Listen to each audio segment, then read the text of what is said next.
Tonight's episode of SmackDown felt like a huge deja vu. Basically, everything that happened on tonight's show, we've seen it happen very recently on SmackDown in previous episodes.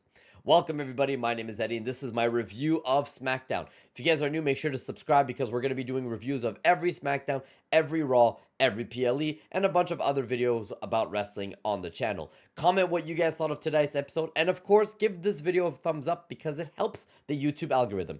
Now, let's get into my review of SmackDown. The first thing we're going to talk about was the final segment of the show, which was Solo Sikoa calling out Roman Reigns again because he did it last week. Roman Reigns came out to a massive pop. They fought. Roman never grabbed and talked on the mic.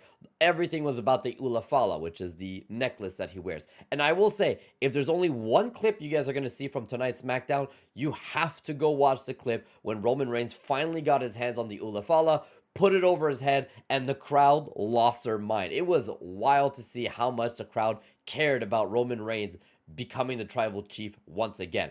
Though it wasn't for long because Jacob Fatu made his return to SmackDown and absolutely destroyed Roman Reigns, they once again with the new Bloodline powerbomb Roman Reigns to the table, which is something we've seen before. And then they finished with their the new Bloodline pointing in the sky with someone defeated in the middle of the ring, in this case Roman Reigns, which is what we've been seeing happen many times before.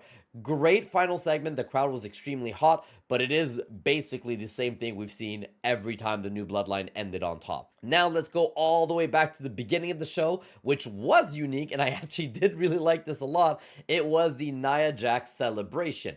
Tiffany Stratton and Pretty Deadly had a whole setup in the ring with lots of pink, and they called out the Queen of the Ring, the new women's champion, Nia Jax, who got brought down on the throne, which was really cool entrance. I don't know if it's going to be like a full-time thing that she's always going to have this entrance as a champion, but it was really cool. Little bit of tension there between Tiffany Stratton and Nia Jax when Nia Jax basically told her that she's not a fan of pink. Then Tiffany Stratton set up the whole thing with lots of pink, so they're showing just a little bit of seeds there between these two with a potential rivalry in the future. We got Pretty Deadly singing a song and dancing, which was pretty funny, and then Michin came out and attacked them, which is basically setting up Nia Jax's first title defense, which is going to be against Michin. I do like Michin. I think this is a cool setup. It's unfortunate that this is obviously just a way to get Nia Jax to be fed a wrestler, so there's no way Michin's going to win the title. But I do like this as a first challenge, and I hope Michin gets an opportunity to really showcase herself because she's been really good on SmackDown the last couple weeks. This was an excellent little celebration thing. I like this segment. Very unique, unlike most of the rest of the show, which we're about to talk about. So the first thing we had was a Bianca, Naomi, and Jade Cargill promo in the back where they all talk together like they always do, setting up that they're going to be fighting Alba Fire, Isla Dawn, and Blair Davenport next week, which I'm like, okay, let's pick up the pace on that. And that transitioned towards a Andrade versus Carmelo match. Again, this is again the third time. Now, this is one of the good things. So even though we've seen Andrade and Carmelo wrestle many times, I'm not going to complain specifically about this one because I thought it was a great match once again. Really fun to see Carmelo take the win here. And they had a little post-fight, which was really entertaining as well. So it looks like they're not done. I do like that this is more of an in-ring rivalry, so I am enjoying that. But it is kind of like the same. It doesn't bother me that they're repeating this. It's bothering me that everything else repeats. Because right after the Andrade and Carmelo match, we had Naomi versus Blair Davenport again, which we had this match happen a couple weeks ago. And I don't know why the commentators were pretending this match had never happened before and then randomly said, oh yeah, Naomi won last time. Commentators were a little confusing for me on this match specifically because they said this is their first. Last week they talked about them finally facing off, and then today they were talking about how Naomi beat her last time, so very confusing. Blair won this time, and this was an okay match. Naomi felt super off. Blair did her best. I do like Blair and I do like Naomi, but for some reason she messed up a couple, well, not a couple, a lot of spots in this match. Naomi did, and it really ruined the flow. The crowd were really hot for Naomi because this was her hometown, but she really was a little off here. And the finish with Blair, it looked like the crowd didn't know that that was going to be Blair's finish because she had a big move and no one reacted. And when she got the pin, it took a while for the crowd to be like, oh, it's over. So not the best match, but it was an okay match. I wish that Naomi kind of didn't mess up as much. Then they showed us Vinci's promo that they showed last week. So again, the exact same, not a new promo, the exact same one for the second week in a row. Then we had a fun little segment in the back between Grayson Waller and Austin Theory talking about how Kevin Owens has not been himself lately and they're making fun of him. Kevin Owens came out and basically told them, like, yeah, I have been off. Let's go prove that in the ring that I'm an easy dub for you or whatever. And they went out and we had Grayson Waller versus Kevin Owens, which that is another match we have seen recently that we just saw again. But fun little thing here. I don't know if everyone caught this, but Kevin Owens hit the stunner and didn't go for the pin. What he did is he picked him up, threw Grayson Waller into the ropes, and gave him the pop-up powerbomb and then pinned him.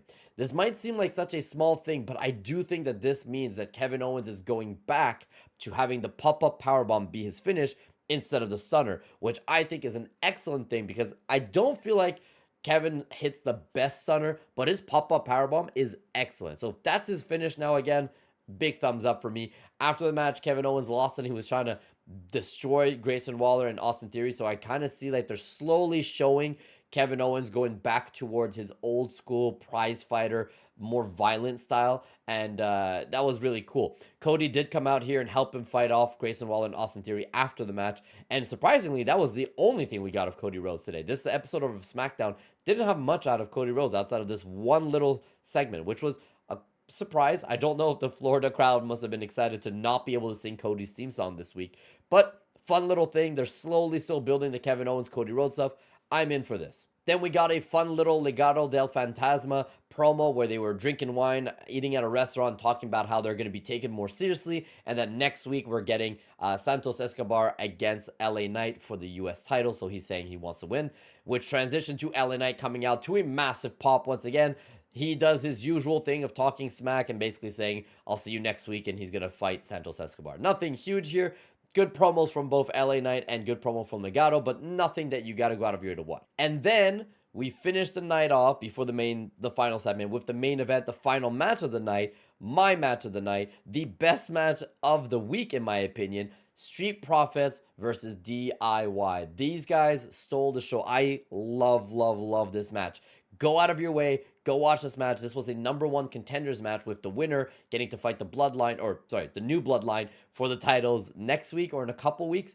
And Street Profits and DIY went wild with this one. So many good spots, lots of kickouts. I have such a good match. I am telling you guys, I had a big smile. The crowd started a little cold on them, and they were super into it. The end, we had DIY hit a big spot with Angelo Dawkins kicking out. To my surprise, I was like, I thought that was it. Very good kick out, and the crowd really got pumped from that. And then that final sequence with the dive to the outside, coming back in, hitting a big spot, and then Street Profits hit a beautiful finish to get the pin. So Street Profits won, which was a nice little fun match here. I'm a huge DIY fan, so I was kind of upset to not see them win, but I do think that the Street Profits do deserve a championship match here. So this was really great. You gotta go check it out.